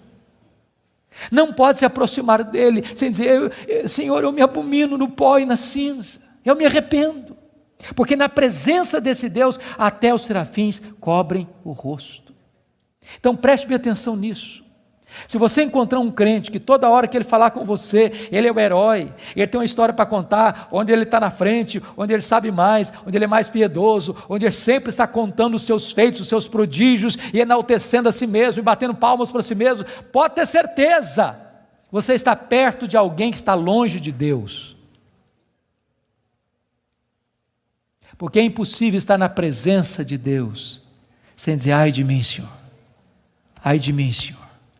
Ai de mim, Senhor. Agora eu não sei se você já parou para perguntar por que Deus restaurou a sorte de Jó, versículo 10, quando ele orava para os seus amigos. Já perguntou isso? Por que Deus restaurou a sorte dele quando ele orava pelos seus amigos? Deixa eu fazer uma perguntinha para você. Alguém já falou mal de você alguma vez? Ou você é um cara tão espiritual que nunca ninguém falou mal de você? O que você sente quando alguém fala mal de você? Você fica feliz? Você dá pulos de alegria? O que vocês acham que Jó sentiu quando os amigos dele falaram assim, você é um ladrão, cara? Ô Jó, você é adúltero. Sabe por que você está rico assim, que você ficou rico, cara? Você roubou as viúvas, roubou os órfãos. Ô Jó, sabe por que você enterrou aqueles meninos? Você é louco, Deus pesou a mão sobre você, porque você é louco, por isso que os meninos morreram, além de enterrar os filhos, ainda recebe a culpa. O que vocês acham que Jó sentiu, irmãos? Sabe o que ele fez? Ele se defendeu, mas quem se defende, sabe o que tem às vezes no coração? Dor, mágoa, ressentimento. Sabe o que Deus está falando para esse homem ser restaurado? Deus está dizendo, meu filho, saia desta arena da autodefesa e entre na brecha da intercessão. Porque enquanto você se defende e tem mágoa, mas você não consegue orar por alguém e ter mágoa desse alguém ao mesmo tempo. Quando você ora por alguém, a oração restaura você e restaura as pessoas pelas quais você ora. Enquanto Jó orava, Deus restaurou a sua sorte. Ninguém ama mais a Deus do que a família. Vocês concordam comigo certamente, e quem tem mais de 2 filhos aqui, sabem disso, ou 2 filhos, a partir de 2 filhos, os filhos não são naturalmente unidos, não são. Quando você vê uma família unida, os filhos unidos, pode saber, por trás tem um pai, tem uma mãe que acompanha, que orienta, que aconselha, que intercede, que exorta. que costura essa unidade. Agora, quando tem dinheiro é mais complicado ainda, porque dinheiro não tem liga, dinheiro não tem amálgama. Se você perceber no capítulo 1, versículo 2, Jó tinha 7 filhos e 3 filhas. E você nota que os filhos de Jó eram unidos, caminhavam juntos, celebravam juntos, festejavam juntos. Mas por que esses filhos são unidos? Capítulo 1, versículo 5 responde: porque Jó era um pai que orava pelos filhos, já era um pai que chamava os filhos para exortá-los, já era um pai que levantava sacrifícios em favor dos seus filhos. Ele estava preocupado com a salvação deles, com a santificação deles, com a piedade deles. E a preocupação de Jó não era apenas com a reputação dos filhos, que eles pecassem contra Deus no seu coração. Jó estava mais preocupado com a glória de Deus do que com a reputação dos filhos. Mas agora, com a permissão de Deus, não foi um dia, uma semana depois, um mês depois, um ano depois, nem uma década depois, foi no mesmo dia da tragédia financeira, que Jó recebe o mais amargo recado: seus 10 filhos morreram num único acidente. Agora pense comigo, o que é um homem, o que é um pai, o que é uma mãe, levar para o cemitério todos os seus filhos num único dia? Como é que ele volta de lá? Como é que ele recomeça a vida? Como é que ele se ergue do luto? Como é que ele escreve dali para frente o seu futuro? Será que Jó blasfemaria contra Deus? Será que de fato ninguém ama mais a Deus do que a família? Será que a tese de Satanás era verdadeira? A resposta está no capítulo 1, versículo 20. Quando Jó recebe a notícia dessa tragédia, diz a Bíblia que ele rasga o seu manto, que ele raspa a cabeça, que ele se prostra, que ele adora, e ele diz: o Senhor Deus deu, o Senhor Deus tomou, bendito seja o nome do Senhor. Ele derrota aqui a segunda tese de Satanás. Ele prova que ele ama mais a Deus do que a família. Ele prova que ele serve a Deus não pela bênção de Deus, mas pelo caráter de Deus, não por aquilo que Deus dá, mas por quem Deus é. Mas aí vem o capítulo 2. E no capítulo 2, mais uma vez os filhos de Deus se reúnem. Eu quero crer que os anjos, eu quero crer que nas regiões celestes. E mais uma vez Satanás aparece por lá. E é curioso que Deus é quem provoca a conversa de novo, perguntando para ele: de onde vens? Satanás responde: de rodear a terra e passear por ela. Sabe o que ele está dizendo? Não mudei minha agenda, estou fazendo o que eu sempre fiz, eu estou por aí, eu estou de olho, estou antenado, estou vivo e ativo no planeta Terra, estou procurando uma brecha, estou procurando alguém para devorar. E Deus cutuca outra vez, perguntando assim: observaste o meu servo Jó? E Deus dá o currículo de Jó sem alterar uma vírgula: não tem ninguém na terra semelhante a ele, homem íntegro, reto, temente a Deus, que se desvia do mal. Me incitasses contra ele sem causa para o destruir, mas ele permanece íntegro. Sabe o que Deus está dizendo? Satanás, suas teses são mentirosas, suas teses são falsas. Jó provou que me ama mais do que o dinheiro, mais do que a família. Jó provou que me ama não por aquilo que eu dou para ele, mas por quem eu sou. Aí Satanás levanta a terceira tese: pele por pele, e tudo que o homem tem dará pela sua vida. Toca-lhe nos ossos, toca-lhe na carne, e verás se não blasfema contra ti na tua face. A terceira tese de Satanás é essa: ninguém ama mais a Deus do que a si mesmo. Sem que Jó soubesse, Deus constitui Jó em seu advogado na terra, e coloca nas mãos de Jó a defesa da sua reputação. E diz para Satanás: pode tocar nos ossos dele, pode tocar na carne dele, só não podes tirar a vida dele. Satanás é um ser limitado e limitado por Deus. Ele só pode ir até onde Deus o permite ir, e nem um centímetro a mais. Mas com a permissão de Deus, Satanás sai dali para colocar uma doença maligna em Jó, ferida do alto da cabeça à planta dos pés. E eu imagino essa cena: Jó está falido, Jó está enlutado, e agora o seu corpo começa a ficar chagado, feridas vão arrebentando por todo o seu corpo fica cheio de pus, sua pele vai ficando necrosada, ele vai ficando mal cheiroso, ele é uma chaga viva, ele é um aborto vivo, e diz a Bíblia que outras bolhas vão se formando, e ele precisa pegar um caco, talvez de telha, para raspar sua pele necrosada, bolhas vão se formando, e ele tem que morder nessas bolhas, para tentar aliviar a sua dor, ele não consegue comer, ele não consegue dormir, a dor não dá pausa, não dá trégua, e ele vai ficando magro, magérrimo, macérrimo, encarquilhado, de couro furado pelas costelas em ponta, no auge da sua dor, do seu desespero. A sua mulher olha para ele, um espectro humano, uma chaga viva, se revolta contra Deus e diz: ainda conservas a tua integridade, Jó? Amaldiçoa o teu Deus e morre.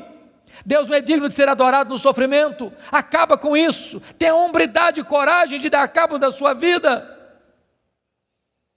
E Jó responde para ela no capítulo 2, verso 10: tu falas como uma louca, nós temos recebido o bem de Deus, não receberíamos também o mal?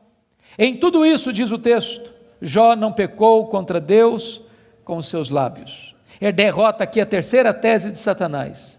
Ele provou que amava mais a Deus do que a si mesmo. Ele provou que ele servia a Deus não por aquilo que Deus dá, mas por quem Deus é. Mas confira comigo capítulo 2, versículo 11. Aí vieram os amigos. Ele faz Bildade e Zofar. Combinaram ir juntamente condoer-se de Jó, para consolá-lo. Diz o verso 12 que eles levantaram de longe os olhos, não reconheceram Jó. Eles ergueram a voz e choraram, cada um rasgou o seu manto, lançou pó sobre a cabeça. Sentaram-se com Jó na terra 7 dias e 7 noites. Nenhum lhe dizia palavra alguma, pois viam que a dor de Jó era muito grande. E eu quero fazer uma pergunta para você. Esses homens eram amigos de Jó? Esses homens eram amigos de Jó?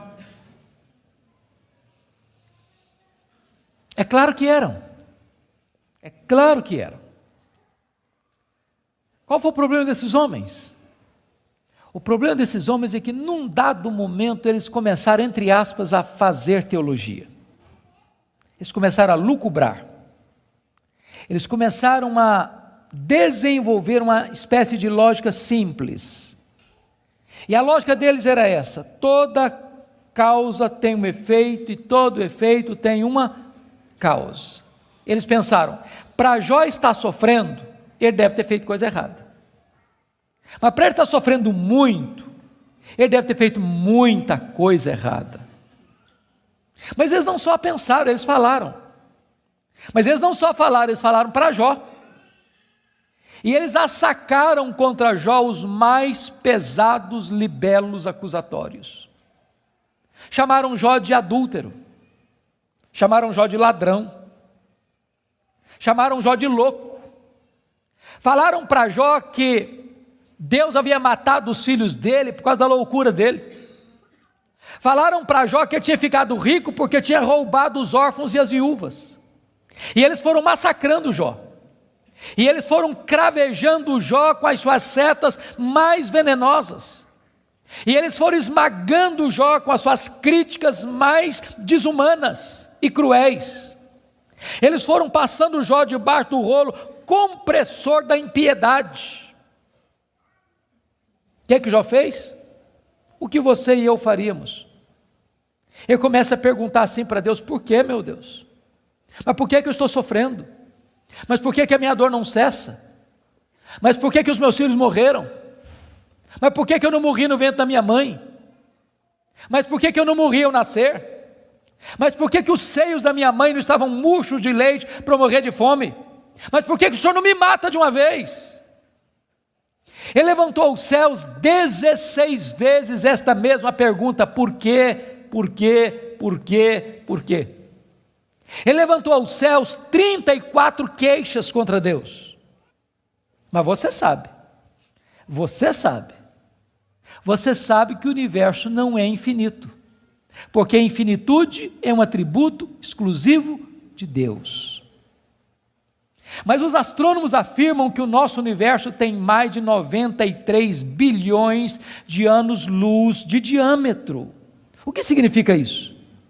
Significa que se você pudesse voar à velocidade da luz, 300 mil quilômetros por segundo, nessa velocidade você demoraria mais de 93 bilhões de anos para ir de uma extremidade à outra do universo. Pois Deus criou tudo isso, Ele é maior do que tudo isso, Ele é seu Pai, e Ele está dizendo, Ele tudo pode. Pergunte a um astrônomo quantas estrelas existem. Sabe qual é a resposta dele? Eu não sei. Mas eles afirmam categórica e insofismavelmente que há mais estrelas no universo do que grãos de areia em todas as praias e desertos do nosso planeta. Vá um dia à praia, encha a concha da sua mão de areia, leve para casa, bote numa tábua de vidro e conte quantos grãos de areia você consegue colocar na concha da sua mão. Há mais grãos de areia, há mais estrelas no firmamento que todos os grãos de areia de todas as praias e desertos do nosso planeta. Deus não apenas criou todas elas, Deus conhece cada uma delas pelo nome. E por ser forte em força e grande em poder, quando as chama, nenhuma delas vem a faltar. Este é o seu Deus, Ele tudo pode. Mas não é apenas o macro-universo que nos impressiona, não, o micro também. Se você for hoje na sua casa, lá no quintal ou na varanda que tem uma planta, tire lá uma folha, por mais tenra e delgada que ela seja, ela é tão complexa quanto a região metropolitana da Grande Campinas. Chegue em casa hoje, vá na geladeira, pega um ovo, quebre numa frigideira. Aquela gema é mais complexa do que qualquer máquina que o homem jamais inventou. Dr. John Wilson, que é uma das maiores autoridades em oftalmologia no mundo, disse que há em cada um dos nossos olhos em torno de 2 milhões de fios duplos encapados, e se não for assim haveria um curto-circuito e nós ficaríamos cegos. Dr. Marshall Nirenberg, prêmio Nobel de Biologia, fez uma das mais fantásticas descobertas no século passado. Ele descobriu que nós somos um ser programado geneticamente. Ele descobriu que nós somos um ser computadorizadamente, geneticamente. Ele descobriu que você e eu temos em torno de 60 trilhões de células vivas no nosso corpo. Ele descobriu que em cada uma dessas células nós temos 1,70 m de fita DNA, onde estão gravados e computadorizados todos os nossos dados genéticos, a cor dos nossos olhos, a cor da nossa pele, o nosso temperamento. Se você espichar a fita DNA do seu corpo, você tem 102 trilhões de metros de fita DNA, você tem 102 bilhões de quilômetros de fita DNA no seu corpo. Daria para dar diversas voltas no sistema planetário. Dr. Lowy vai dizer que códigos de vida não se originam espontaneamente. Códigos de vida não se originam de uma explosão de milhões, de uma explosão, a mega explosão cósmica. Códigos de vida não se originam de uma evolução de milhões e milhões de anos. Códigos de vida foram plantados em você pelo Deus Todo-Poderoso, Criador dos céus e da terra. Ele tudo pode. Deixa eu ilustrar isso para você. Um pai caminhava pela rua com seu filho de 4 anos. Eu acho que todos vocês concordam comigo que as crianças parece que fizeram um curso de pós-doutorado em perguntas difíceis. Eu não conheço ninguém que faz pergunta mais complicada do que criança. E o menino voltou para o pai e perguntou assim: papai, qual é o tamanho de Deus? E o pai engasgou, porque não tinha uma resposta pronta para um menino de 4 anos. Permaneceu em silêncio, continuou caminhando. Daqui a pouquinho o pai escuta o ronco das turbinas de um avião supersônico lá nas alturas excelsas e diz: filho, olha para cima. O menino olhou: está vendo aquele avião, filho? Estou vendo, papai, estou vendo. Qual é o tamanho daquele avião, filho? Ah, papai, muito pequeno, estava muito longe. O pai pegou o menino pelo braço, levou no aeroporto. Lá tinha um jumbão de mais de 400 passageiros estacionado. pai chegou bem próximo e disse: filho, está vendo esse avião? Estou, papai, estou vendo. Qual é o tamanho desse avião, meu filho? Ih, papai, mas grande, muito grande. O pai disse: filho, Deus é do mesmo jeito. Quando você está longe de Deus, meu filho, Deus parece pequeno para você. Aí seus problemas ficam enormes. Mas quando você está perto de Deus, meu filho, Deus é grande para você. Aí os seus problemas ficam pequenos. Agora eu sei que tudo podes.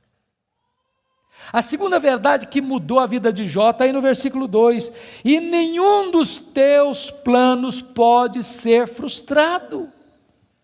Irmãos, não tem acaso, não tem sorte, não tem azar, não tem determinismo, não tem feitiço, não tem esse negócio de olho gordo. Você não precisa ter medo de sexta-feira 13. Você sabe que a mão de Deus dirige o seu destino. Nem um fio de cabelo da sua cabeça pode ser tocado sem que Deus saiba, sem que Deus permita, sem que Deus tenha um propósito.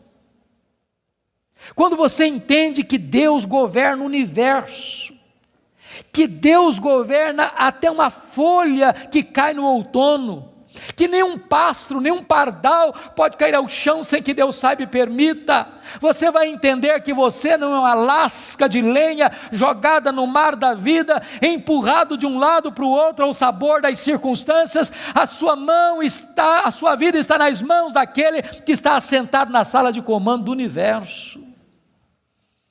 Ele está no controle. Não há acaso, não há azar, ele dirige o seu destino.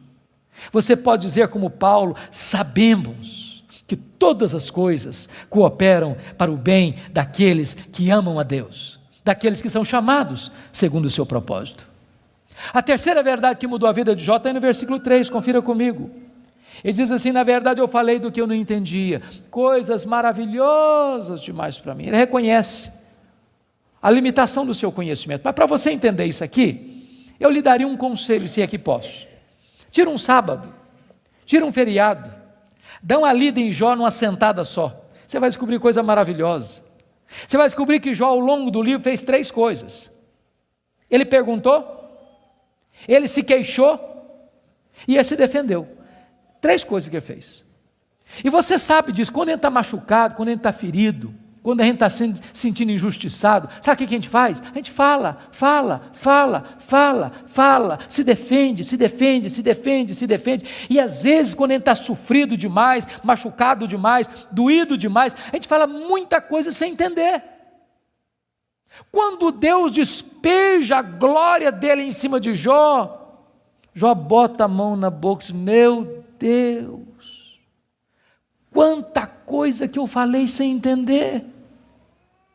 Sabe o que eu aprendo com isso? Quando você encontrar alguém que parece sabichão demais, que sabe demais, que fica arrotando em cima de você conhecimento demais, você está perto de uma pessoa que sabe quase nada. Que quem sabe, sabe que não sabe. Quanto mais você sabe que você não sabe, porque o que você não sabe é muito mais do que o que você sabe. Portanto, quem sabe, não estufa o peito, não fica empavonado.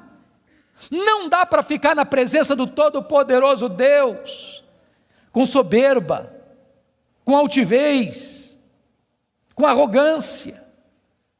Jó começa a entender que Deus é Deus e Ele é homem. A quarta verdade que mudou a vida de Jó está no versículo 5, confira comigo. Ele reconhece o seu limitado conhecimento de Deus e diz assim: eu te conheci só de ouvir, mas agora os meus olhos te veem. Eu não sei se vocês entram em crise com esse versículo, eu entro. Sabe por que eu entro em crise com esse versículo? Porque eu não consigo conciliar 42:5 com 1:8. Lá no capítulo 1, versículo 8, Deus disse acerca dele: não tem ninguém na terra parecido com ele. Homem íntegro, reto, temente a Deus, que se desvia do mal. Aqui não é bajulação de um amigo rasgador de seda. Quem está falando isso acerca de Jó é Deus. É Deus quem está dizendo que esse cara é o homem mais piedoso da sua geração. E Deus não tem uma opinião a nosso respeito, Deus tem um diagnóstico. Agora, como é que esse homem que Deus diz que é o cara mais piedoso da sua geração, vem me fazer uma confissão dessa? Ah, Deus, eu te conheci só de ouvir, mas agora os meus olhos te veem. Parece contraditório. Mas para explicar isso, deixe-me fazer uma outra pergunta. Você conhece a Deus?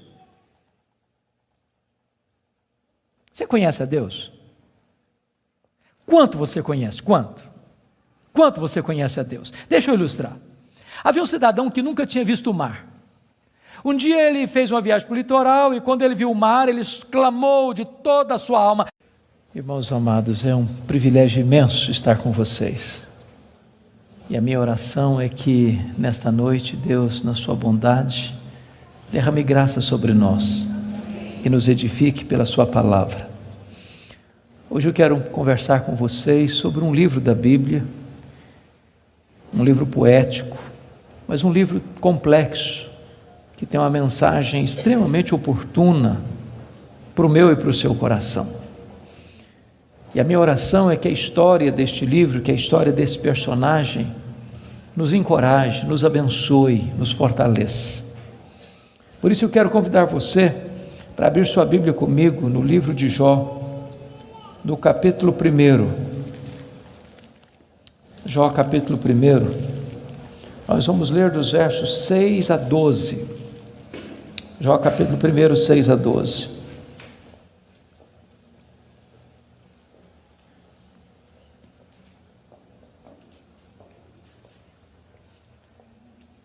Está escrito: num dia em que os filhos de Deus vieram apresentar-se perante o Senhor, veio também Satanás entre eles. Então perguntou o Senhor a Satanás: de onde vens? Satanás respondeu ao Senhor e disse: de rodear a terra e passear por ela. Perguntou ainda o Senhor a Satanás: observaste o meu servo Jó?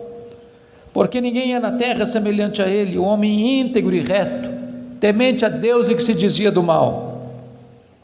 Então respondeu Satanás ao Senhor: porventura Jó debalde ou inutilmente teme a Deus? Acaso não cercaste com sebe a ele, a sua casa e a tudo quanto tem?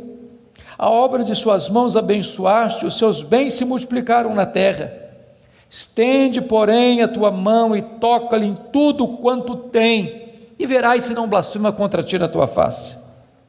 Disse o Senhor a Satanás: eis que tudo quanto ele tem está em teu poder, somente contra ele não estendas a tua mão. E Satanás saiu da presença do Senhor. Agora capítulo 2, versos de 1 a 6.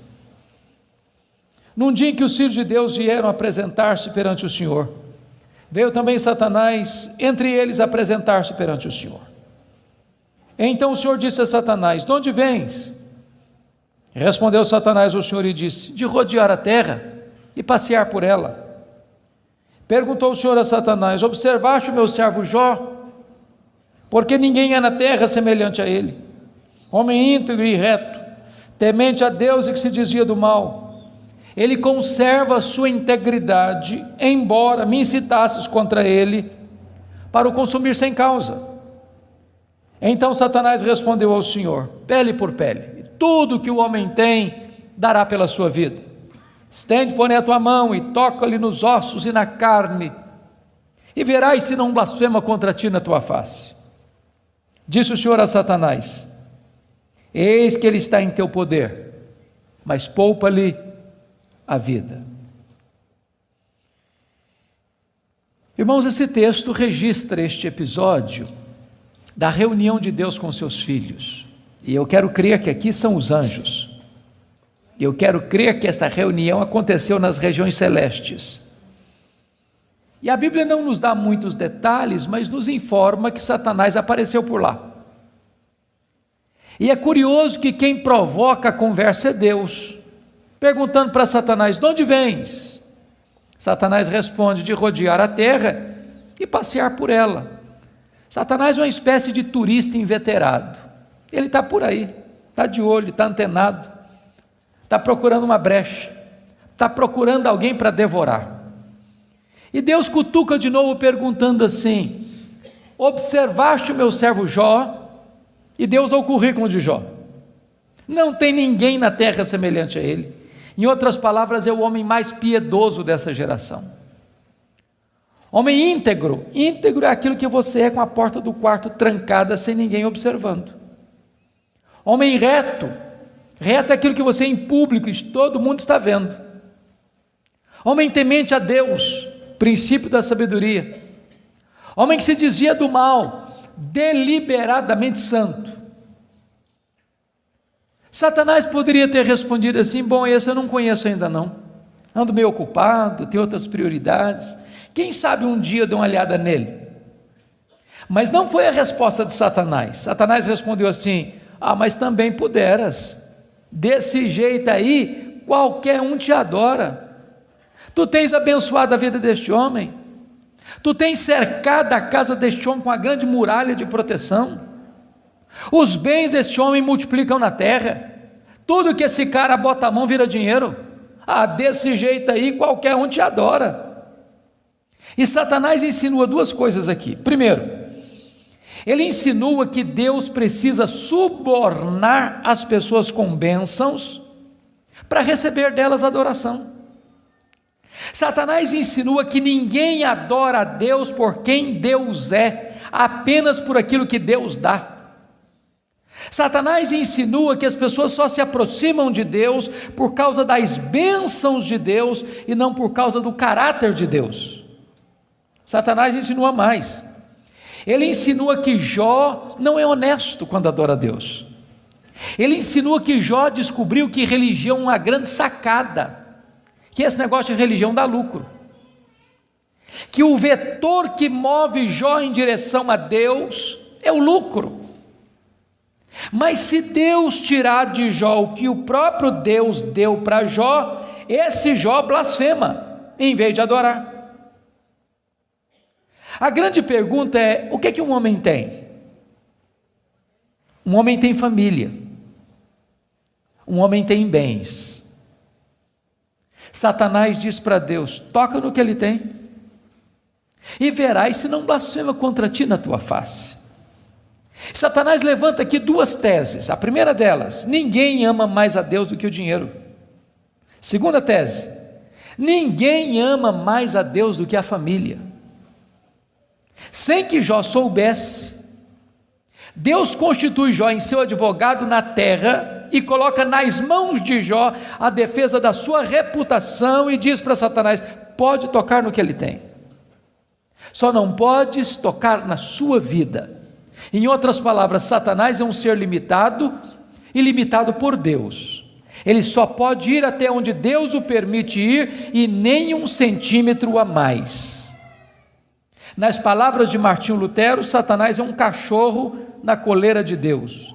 Ele só pode ir até onde a coleira o permite ir e nem 1 centímetro a mais. O nosso Deus manda no céu, o nosso Deus manda na terra, o nosso Deus manda no inferno. Ele manda nos anjos, ele manda nos homens, ele manda nos demônios.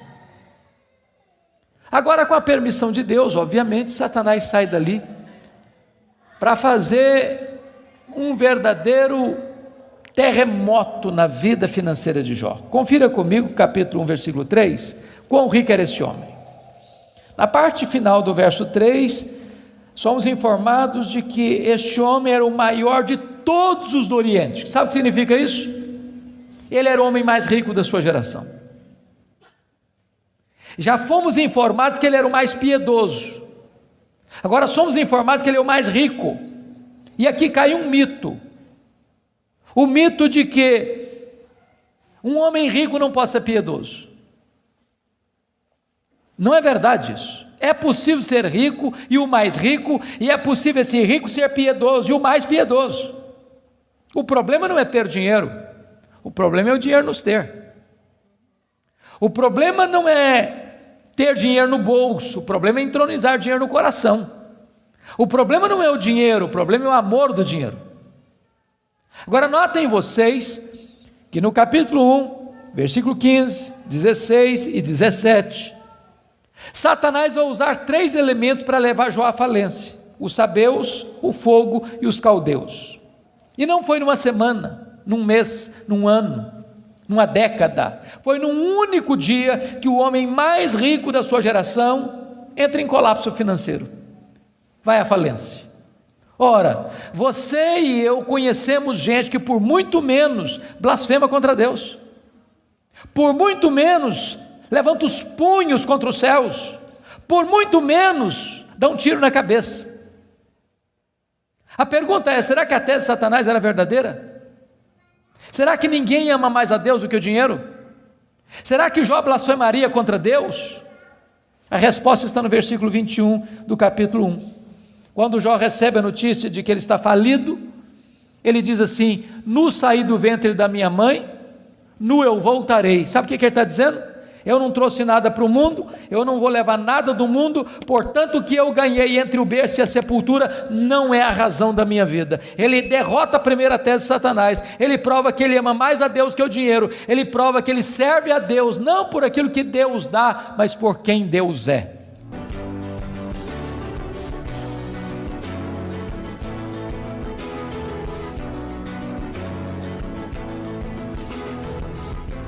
Palavra da Verdade, com Hernandes Dias Lopes.